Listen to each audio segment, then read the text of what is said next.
नमस्कार, मी वैशाली। आजच्या व्हिडिओमध्ये मी तुम्हाला आवळा नवमीचे महत्त्व आणि त्यामागील कथा काय आहे ते तुम्हाला सांगणार आहे। तसंच यावर्षी आवळा नवमी 30 ऑक्टोबर रोजी आहे की 31 ऑक्टोबर रोजी आहे, तसंच पूजा मुहूर्त कधी आहे हे सगळं मी या व्हिडिओमध्ये तुम्हाला सांगितलेलं आहे। तर तुम्ही हा व्हिडिओ शेवटपर्यंत नक्की बघा। कार्तिक महिन्याच्या शुक्ल पक्षातील नवमी तिथीला म्हणजेच पुरुषमांड नवमी यालाच अक्षय नवमी किंवा आवळा नवमी असेही म्हणतात।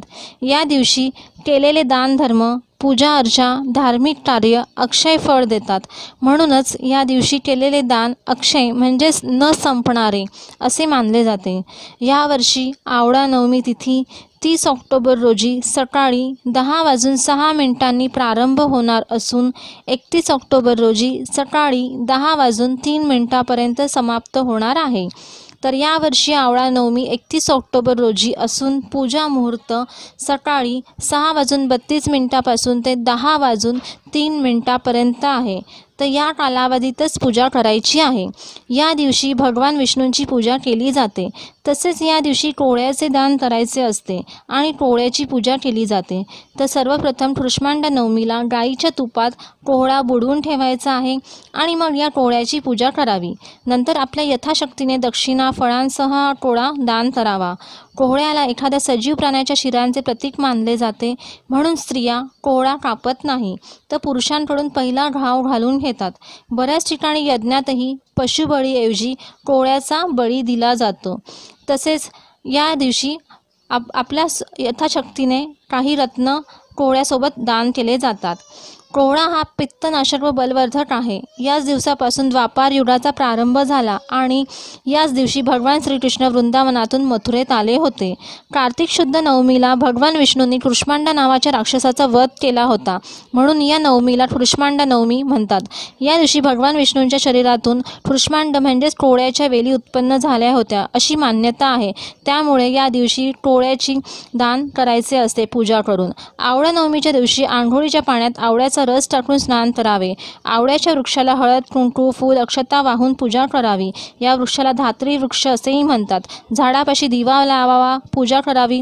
पूजा करताना पुढील मंत्र म्हणावा, ओम धात्रे नमः किंवा ओम नमो भगवते वासुदेवाय नमः हा मंत्र म्हणावा। आवळ्याच्या झाडाला प्रदक्षिणा घालावी आणि सर्वांनी आवळ्याच्या झाडाखाली बसून भोजन करावे। तसेच या दिवशी कृष्मांड नवमी म्हणजेच दुर्गा मातेचे चतुर्थ रूप कृष्मांडा देवीचा उत्सव साजरा केला जातो। म्हणून या दिवशी दुर्गा सप्तशतीचा पाठ नक्की करावा।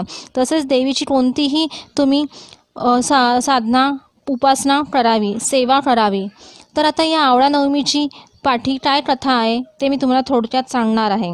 असे म्हणतात की देवी लक्ष्मी जेव्हा पृथ्वीवर प्रकट झाल्या होत्या तेव्हा हरी व हर या दोघांची पूजा करावी अशी देवीची इच्छा होती आणि दोघांनाही जेवू घालावे असे देवीच्या मनात आले।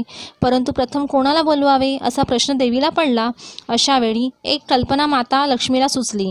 दोघांनाही एकत्र प्रसन्न करून घ्यावे आणि एकाच वेळी जेवण्यास बोलवावे म्हणून भगवान शंकराला प्रिय असलेला बेल व भगवान विष्णूंना प्रिय असलेली तुळस या दोन्ही वनस्पतींमध्ये जे गुणधर्म आहे ते म्हणजे आवळा या वनस्पतीमध्ये। तर तेव्हा देवी लक्ष्मीने आवळ्याच्या झाडाखाली हरी व हराच्या मूर्तीची स्थापना केली व भोजनाची सिद्धता केली। तसेच आवळ्याच्या झाडाखाली बसून तपश्चर्या केली।